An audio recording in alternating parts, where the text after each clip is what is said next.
Good afternoon everyone, welcome back to the channel. So Chris Dennis here, putting specialist and short game performance coach.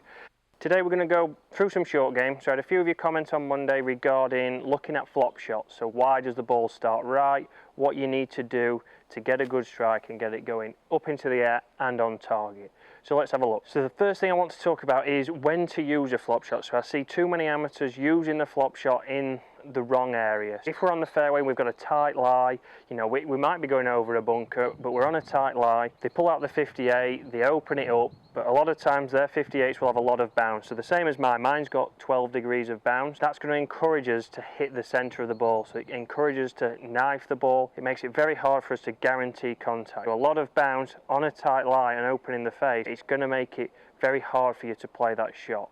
So more than likely we'll see people thin that ball straight over the bunker or straight into the bunker or straight over the back of the green and maybe hit it 20-30 yards. So it's about assessing your lie and assessing how much you need to have that club face open. So let's have a look what I mean by that. If I set up to this shot normally, the leading edge there is square, so that would be me just hitting a normal shot. If you see, if I now start to open this club face and use the bounce, you can see now the leading edge is nearly in the middle of the golf ball. So if I make a normal motion and return my club to where it was, that's going to encourage us to knife that golf ball, send it flying over the back of the green or send it straight into the bunker lip. So off a tight lie, it's very hard for us to make sure we get a good contact. So it's assessing that lie. If you watched the video last week about getting that shaft a little bit taller, I can still open that up, but again, the leading edge is going to be entering underneath that golf ball, not the leading edge that's hitting the center of the ball. So we'll be able to get some loft and we'll be able to get it up and over that bunker. If I now come into the semi-rough, so again, if you was on the fringe, if you was in the semi-rough going over something, you got a little bit more grass, it's not as tight. You can see if I have that square, again, that leading edge is going to enter underneath the golf ball.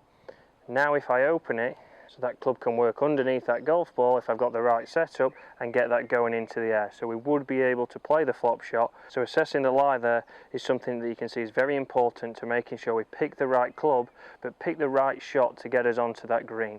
So even if we go 20 feet past, we're over the bunker and we're on the green, we've got a chance of two putting. If I put it into the bunker, I'm giving myself an extra shot I don't need, or I'm thinning it over and again I'm having to chip again. Assess the lie and then we can go in, get the club, and hopefully hit it close and on the green. So as I already mentioned, there's two different ways of now playing a flop shot. So there's a modern way and there's the older way.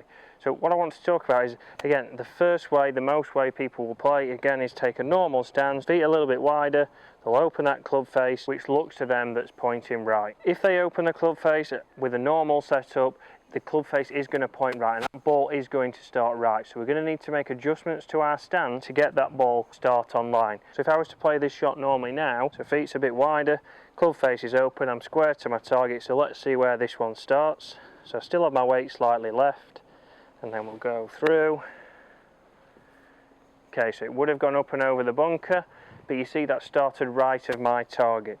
So if I bring another ball in now, and this is something for you to trial and error when you go down to the practice field, take your normal setup and see how much you need to adjust.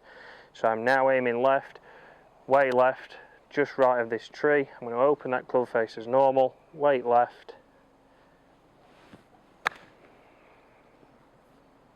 And again, not the best strike, but it did start on line. So you see I've had to change my alignment from being parallel to my target to probably nearly 4 or 5 yards left of that flag. So if I can do that, I can get the ball to start on line, I can get it up into the air, and I can get it over that bunker. So that one's worked out well. I didn't hit it great. Because I've done it out of the semi-rough, I've been able to use the bounce. The bounce caught just before the ball, still went underneath and up. If I'd have done that on the fairway, I would have knifed that golf ball, and it might have got Peter and Sylvia next door. I've assessed my lie, I've used a flop shot from the correct place, so I've been able to get contact and it's worked out with a good result. So that one was your normal one. That's what I'll see most amateurs play. I would say that's going to be the most consistent and the easiest. You just have to practice testing your alignment and gradually moving yourself around.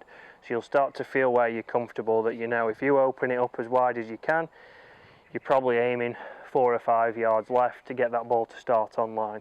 So go down to your practice green, give that a go before you go onto the golf course.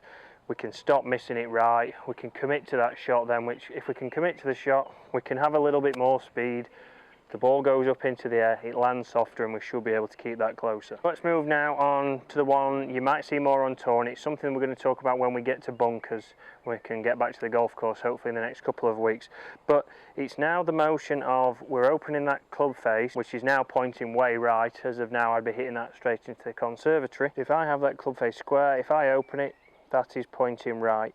If I get further away from the ball, we can see that the loft is now just pointing straight up into the air. If I demonstrate that, so I'd open that club face up, pointing way right.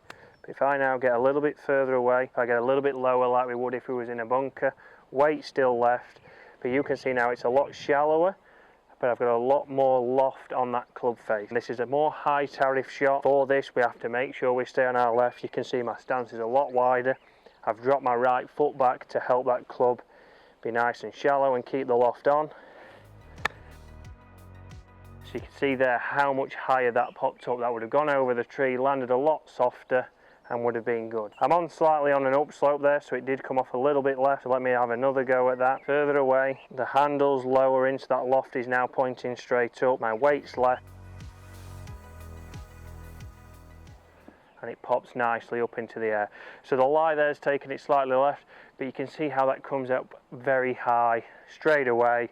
A lot of loft on that club face, no divot, made really nice contact, and that's gone straight up into the air. It's going to land a lot softer, so it's not going to run out as far. When we talk about if we're in the rough, sometimes we might need a higher shot to get it to land soft and not run as far. We're not going to be able to get as much spin out of these lies, so loft might be the option. So I want you to give it a go with both setups. So try first of all the normal setup where feet are slightly wider, club face is open, and we edge our way round to get that club so it's pointing to our target. Second one, we do the same process, open that club face, but then we're getting nice and far away from it. We're getting a little bit lower, so sitting a little bit more down, just like my stance when I'm talking to the camera. Some of you have thoroughly liked. So handle lower, weight's left, right foot's back, so if anything I'm slightly close to my target, and I'm always keeping my weight on the left, and I'm making sure I release that club on the way through. So two different ways, you know, there's not a right or a wrong, there's one that works for you, there's one that you'll be more consistent with. So don't let somebody tell you there's only one way to do something. Sometimes there is, don't get me wrong, but here you can play those different options, and there's not one that's, okay, that's for a pro, that one's for an amateur. You can use either, so it's whatever suits you, it's whatever you feel comfortable with, but you can see it gives, certainly the one where we're further away and lower, will give us more loft, get it landing softer. It's one that you'll have to practice, and for most amateurs who back up, it is essential that we keep that weight on this left leg and we turn around there. So give that a go, guys. Let me know how it goes, and again, any more questions, comment below. What do you want to see? Hopefully we're going to be able to get to the course in the next couple of weeks. I'll be able to play some more awkward lies, some bunker shots, long bunker shots. So comment below, what do you want to see in the coming weeks? As for now, I will see you on Friday. Have a good day, enjoy the sun, and I'll see you then.